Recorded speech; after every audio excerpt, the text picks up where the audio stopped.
ይስጥልን ውድ የመረጃ ዩቲዩብ ገጽ ተከታዮችና አድማጮች እንደምን አላችሁ? ለዕለቱ የተመራሩትን አርዕስተ ዜና ወደ እናንተ ይዘን ቀርበናል። ከፕሪቶሪያው ስምምነት በኋላ ለመጀመሪያ ጊዜ በሚባል ሁኔታ የኢትዮጵያ የጦር ጀቶች መቀሌ ሰማይ ላይ ዛሬ መታየታቸውን ነዋሪ ተናገሩ። በዚህም ጉዳይ በዜና ጥንቅራችን አካተናል። በሱዳን ድንበር በሸረኔ አካባቢ የድሮን ጥቃት መፈጸሙ ተገለጸ። ድንበርን ጥበቃ በድሮን አድርጓል። በትግራይ በኩል መከላከያ ድንበር ላይ ባለመኖሩ መንግስት በድሮን ድንበር እየጠበቀ ነው ተብሏል። በዜና ጥንቅራችን አካተነዋል። ነገሩ ወዴት እየሄደ ነው? የህዋቱ ጄኔራል ህንጻ ወልደ ኪሮስ በፌደራል መንግስት ላይ ዛቻ አሰሙ። የህዋቱ ወታደራዊ አዛዥ ብርጋዴር ጄኔራል ህንጻ ወልደ ጊዮርጊስ የፕሪቶሪያ ሰላም ስምምነት በሚጻረር መልኩ በፌደራል መንግስት ላይ ዛቻ ሰንዝረዋል። በዚህም ጉዳይ በዜና ጥንቅራችን አካተናል። ወደ ኢራን የሚጓዙ 38 መርከቦች አቅጣጫ ቀይረዋል። አሁን ኢራን ለአሜሪካ ባህር ኃይል ጥበቃ ማስጠንቀቂያ ሰጠች። ሆርሙዝ ስትሬት ያለው ውጥረት አይሏል። ከቀጠናው ራቁ ስትል ኢራን ማስተላልፋለች። በዜና ጥንቅራችን አካተነዋል። ኢራን በተባበሩት አረብ ኤምሬትና በሆርሙዝ ጥቃት ፈጽማለች። በዚህም ጉዳይ ምን ጉዳት ደርሷል የሚለው የዜና ጥንቅራችን አካተን ኢራን ከአሜሪካ ጋር ሁሉን አቀፍ ስምምነት እንደምትደግፍ ገልጻለች። እነዚህን የመሳሰሉ አርዕስተ ዜና ወደ እናንተ ይዘን ቀርበናል። ቤተሰብ ለመሆን ላይክ፣ ሼር፣ ሰብስክራይብ ማድረጋውን እንዳይረሱ። ወደ መጀመሪያው የዜና ትንታኔያችን ስናልፍ የህዋቱ ጄኔራል ህንጻ ወልደ ጊዮርጊስ በፌደራል መንግስት ላይ ዛቻ አሰሙ። የህዋቱ ወታደራዊ አዛዥ ብርጋዴር ጄኔራል ህንጻ ወልደ ጊዮርጊስ የፕሪቶሪያው ሰላም ስምምነት በሚጻረር መልኩ ፌደራል መንግስት ላይ ዛቻ ሰንዝረዋል። ለቡድኑ ልሳን በሰጡ መግለጫ ብልጽግና ፓርቲ ከስልጣን ለማስወገድ ሙሉ ዝግጅት መጠናቀቁን ገልጸው ጄኔራሉ ሁሉን ነገር አልቋል ሲሉ የተደመጡ ሲሆን የቀድሞ የህዋት መራሽ መንግስት ለመመለስ ዳግም ጦርን ለመቀስቀስ ዝግጁ መሆናቸውን አስታውቀው የፕሪቶሪያው ስምምነት ከእንግዲህ ፋይዳ እንደሌለው የገለጹት አዛዡ ፌደራል መንግስት ጋር የቆመ የትግራይ ኃይሎችና በስምምነት የተካተቱ ህዋት አመራሮች እንደ ጠላት እንደሚመለከቱ አስታውቀው በተጨማሪ 2 ዓመታት ጦርነት አስመልክቶ የሰጡት አስተያየት የቀድሞ የሰው ህይወት መጥፋት ቁጥር የሚቀንስ ሆኖ ተደምጧል። በሱዳን ድንበር በሸረና አካባቢ የድሮን ጥቃት መፈጸሙ ተገለጸ። በትግራይ በኩል መከላከያ ድንበር ባለመኖሩ መንግስት በድሮን ጥበቃ እየጠበቀ ነው ተብሏል። ትናንት ሰኔ 1 2018 ዓ.ም እና ዛሬ ሰኔ 2 2018 ዓ.ም በሱዳን ድንበር አቅራቢያ የምትገኘው ሸረና አካባቢ ጸጥታ ኃይሎች ተከትሎ የድሮን ጥቃት መፈጸሙን ተሰምቷል።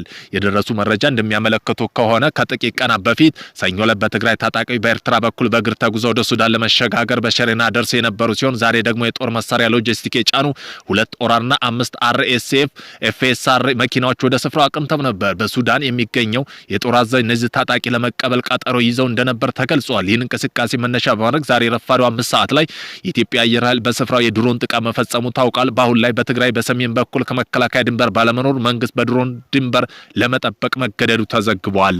ጋዜጠኞችን እስከ 25 ዓመት የሚያሳስር አዲስ መመሪያ ወጣ። ህወሓት በትግራይ ክልል ጋዜጠኞች እስከ 25 ዓመት ሊያስቀጣ የሚችል አዲስ ረቂቅ ህግ መዘጋጀቱ አነጋጋሪ ሆነዋል። በትግራይ ክልል ወታደራዊ ንቅናቄ የሚቃወሙ በትጥቅ ትግል ላይ ትችት የሚያቀርቡ ወይም መከላከያ ጥረቱን ያደናቅፋል የተባለ ግለሰብ የሚዲያ ተቋም ከባድ ቅጣት የሚጥል አዲስ ረቂቅ መዘጋጀቱ ታውቋል።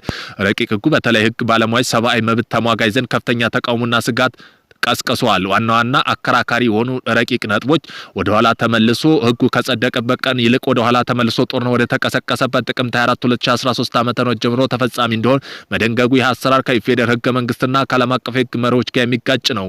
በማንኛውም የመገናኛ ብዙሃን ወታደራዊ ክተቱ ውስጥ እንዳይሳተፍ ቅስቀሳ ያደረጉ ወይም የተቃወሙ ሰው ከ5 እስከ 25 ዓመት የሚደርስ ጽኑ እስራት እንዲቀጣ መደንገጉ እንዲሁም በሚዲያ ተቋማት እገዳ፣ ወንጀል የተፈጸሙ የሚዲያ አማካኝነት የገንዘብ መቀጮና የስራ እገዳ፣ ፈቃድ ስረዛ፣ የንብረት መወረስ ቅጣት መኖራቸውን በትግራይ ታጋዮችና ሰማ ቤተሰቦች ጦርነት ሂደት ላይ የሚሰነዘሩ ትችቶችና ንቀቶች ወንጀል አድርጎ እስከ 15 ዓመት እስራት የሚያስቀጣ ነው ተብሏል። ባለሙያና መንግስት ምላሽ ታቾች ረቂቅ ህጉን በክልሉ ያለው የመናገርና የመጻፍ የፕሬስ ነጻነት ሙሉ በሙሉ ሊያጠፋ ይችላል የሚል ስጋቶች አላቸው። በአንጻሩ ህግ ደጋፊ የክልሉ ደህንነት ሰማዕታ ክብር ለመጠበቅ አስፈላጊ ነው ይላሉ። የክልሉ የፍትህ አካላት በበኩላቸው ሰነዱ ገና በረቂቅ ደረጃ ያለ በመሆኑ በቀጣይ በህግ ባለሙያዎችና በህዝብ ውይይት ተደርጎበት ህገ መንግስት መብት እንደሚጠሱ ድንጋጌ እንደሚያስተካክሉ አስታውቀዋል።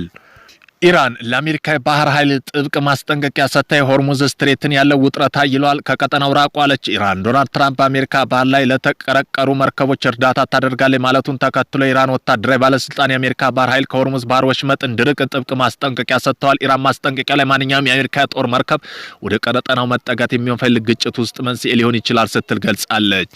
በዚህ ማስጠንቀቂያ የወጣው ፕሬዝዳንት ትራምፕ አሜሪካ ባለም አቀፍ የውሃ አካላት ላይ የሚያስተጓጉሉ የንግድ መርከቦች ጥበቃና ድጋፍ እንደምታደርግ በይፋ ከተናገሩ በኋላ ነው። ሆርሙዝ ዓለም ነዳጅ ንግድ ቁልፍ መተላለፊያ እንደመሆኑ አሁን የታየው ቃላት ጦርነት በነዳጅ ገበያው ቀጠና ያለ የሰላም ስጋት ደቅኗል። ኢራን ባህር ኃይል በቀጠና ያለው እንቅስቃሴ በቅርብ እንደሚከታተልና ሉዓላዊነት የሚጋፋ ማንኛውም እንቅስቃሴ አልታገስም ማለቷን በሁለቱ ሀገራት መካከል ያለው ግንኙነት ይብለጥ ወደ ከፋ ደረጃ ደርሶታል። በአሁኑ ወቅት ባህር ወሽመጡ አካባቢ ያለው ወታደራዊ ዝግጁነት ከፍተኛ መሆኑን ተዘግቧል።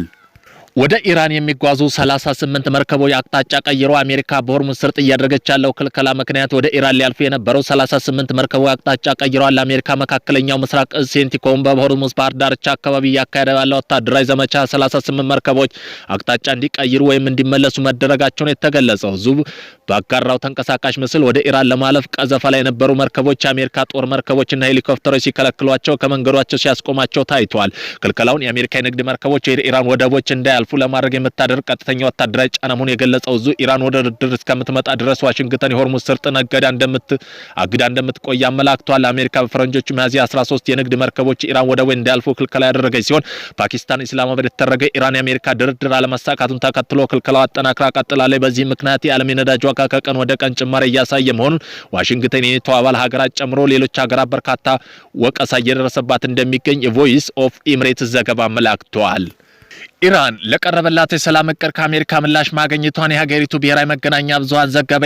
የኢራን የውጭ ጉዳይ ሚኒስተር ቃል አቀባይ አሜሪካ የሰጠችው ምላሽ ፓኪስታን በኩል እንዲደረስላቸው እየተመለከቱ መሆኑን ነገራቸው የታስኒም የዜና ወኪል ገልጸዋል። የኢራን መገናኛ ብዙሃን አክለው የሰላም እቅዱ ሁለቱ ተፋላሚ ወገኖች አሁን ያለው የተኩስ አቁም ከማራዘም ይልቅ ጦርነቱን ለማስቆም ላይ ትኩረት እንዲያደርጉ ጠይቀዋል። ነገር ግን ኢራን የኒውክሌር መሳሪያ ባይኖራትም ኢራን የጦር መሳሪያ ለማምረት የሚያስችል ደረጃ ያለች የበለጸገች ብቸኛ ሀገር ናት ተብሏል። ኢራን በተባበሩት አረብ ኤሚሬት ፋጅራህ የነዳጅ ማከማቻ ኢንዱስትሪ ላይ ድሮን ጥቃት መፈጸሟ የተገለጸ ሲሆን በተጓዳኝም በሆርሙዝ ባህር ሰልጥ ላይ ሌላ የንግድ መርከብ ላይ ጥቃት መፈጸሟ ተሰምቷል። ጥቃቱን ተከትሎ የተባበሩት አረብ ኤሚሬት በተነሳ ከፍተኛ የእሳትና የባህር ትራንስፖርት በተቃጣው ጥቃት በክልሉ ያለው ጦርነት አባብሶታል። በተለይ ፕሬዝዳንት ትራምፕ አስተዳደር በኩል የንግድ መርከብ ክፍት ለማድረግ የተጀመረው ፕሮጀክት ፍሪደም ዘመቻ ጥቃት መከላከል አለመቻሉን በአሜሪካ የውጭ ፖሊሲና አስተዳደር ጥንካሬ ላይ ትችት እያስነሳ ይገኛል። የተባበሩት አረብ ኤሚሬት በበኩል የሚገኘው ከፍተኛ ባለስልጣን ሲኤንኤን እንደገለጹ ከሆነ አሜሪካ ላይ የሚቀጥሉት 24 ሰዓት ውስጥ ኢራን አጸፋ እርምጃ ወስዳሉ ተብሎ ይጠበቃል። የአሜሪካ የውጭ ጉዳይ ሚኒስትር ማርክ ሩቢ አሜሪካ ዓላማዎቿን ለማሳካት ኢራን ላይ ከፈተችው ማጥቃት ዘመቻ አብቅቷል አሉ። የአሜሪካ የውጭ ጉዳይ ሚኒስትር ማርክ ሩቢ በሰጡት ቃለ መጠይቅ ውስጥ መግለጫ ዩናይትድ ስቴትስ ዓላማ ለማሳካት በኢራን የጀመረችው ወታደራዊ ዘመቻ መጠናቀቁን ገልጸው አሜሪካ በኢራን ላይ ጥቃት መፈጸም የጀመረችው የካቲት 1 2018 ነበር። ሩቢ በዋይት ሃውስ በሰጡት በዚህ መግለጫ ኦፕሬሽን ኤፒክ ፈሪ ተጠናቋል፣ የዘመቻ ዓላማ ተሳክቷል፣ የሰላም መንገዱ እንድንመርጣለን፣ ፕሬዝዳንት በስምምነት መድረስ ይፈልጋሉ ሲሉ ተናግረዋል። ሩቢ በሰጡት የጀመረችው ዘመቻ ዓላማ የሆርሙዝ ወሽመጥ ማስከፈት እንደሆነ ተናግረው የአነስተኛ መጠን ያለው ዘመቻ ከመጀመሪያው ወታደራዊ ዘመቻ የተለየ መሆኑን በመግለጽ አሜሪካ ካልተተኮሰባት በስተቀር ወታደራዊ ምላሽ እንደማትሰጥ ተናግረው አሜሪካ በኢራን ላይ ጦር የከፈተችው አንዱ ምክንያት የኒውክሌር ጦር መሳሪያ እንዳታምርት ለመከላከል ነው አሉ። አሜሪካ በኢራን ከፍተኛ ደረጃ በለጸጉ 408 ኪሎ ግራም ዩራኒየም ማውጣት እንዲሁም በሆርሙዝ ወሽመጥ ለመርከብ እንቅስቃሴ ክፍት ማድረግ እስካሁን ድረስ አልቻለችም።